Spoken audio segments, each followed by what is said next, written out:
Hello అండి. ఈరోజు ఉగ్గాని బజ్జీ ఎలా చేయాలో చూసేద్దామండి. మార్నింగ్ నాకు లేవగానే ఏం టిఫిన్ చేయాలిరా అని గుర్తుకు రాలేదండి తొందరగా. తర్వాత ఈ వాతావరణంకి ఎందుకో బజ్జీలు తినాలనిపించిందండి. ఇంకా అందులోకే మనం ఉగ్గాని చేసేస్తే ఎలాగో టిఫిన్‌కి, బాక్స్‌కి రెండిటికి రెడీ అయిపోతుందని ఇంకా ప్రిపేర్ అయిపోయానండి. నార్మల్‌గా మీకు తెలిసిందే కదండీ బజ్జీలు ఎలా చేయాలో.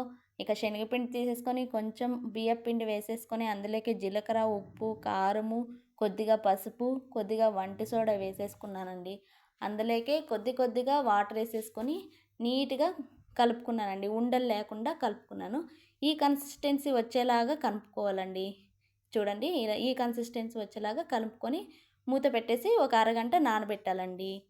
ఇక పిండి నానే లోపల మనము ఉగ్గానికి రెడీ చేసేద్దామండి. ముందుగా స్టవ్ వెలిగించి ఒక గిన్నె పెట్టుకొని అందులోకి ఆయిల్ ఏసేసుకొని సాసులు, జీలకర్ర వేసేసుకొని చిటపటలాడించాలి. తర్వాత మనము సన్నగా తరుక్కున్న ఉల్లిపాయలు, పచ్చిమిరపకాయలు వేసేసుకోవాలి. 2 రెమ్మలు కరివేపాకు వేసేసుకొని బాగా ఇలా కలపాలండి.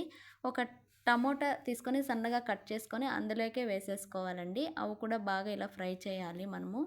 ఇలా బాగా కొంచెం పచ్చివాసన వెళ్ళేలాగా మనము వెళ్ళే వరకు ఫ్రై చేసేసుకోవాలండి. అందులోకే కొద్దిగా తగినంత ఉప్పు, కొంచెం పసుపు వేసేసుకొని అందులోకి మనం నానబెట్టుకున్న బొరుగులండి నీటి నుంచి తీసేసుకొని వెంటనే వేసేసుకోవాలండి. బాగుంటుంది.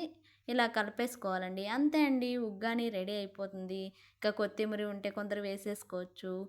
ఇక మనం బజ్జీలకి రెడీ చేసేద్దామండి.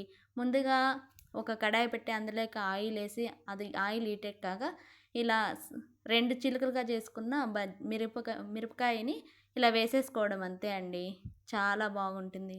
టేస్ట్ అయితే ఈ వాతావరణానికి, చల్లదనానికి బజ్జీలు ఎవ్వరికి తినాలనిపించదండి. ఎవరికైనా తినాలనిపిస్తుంది.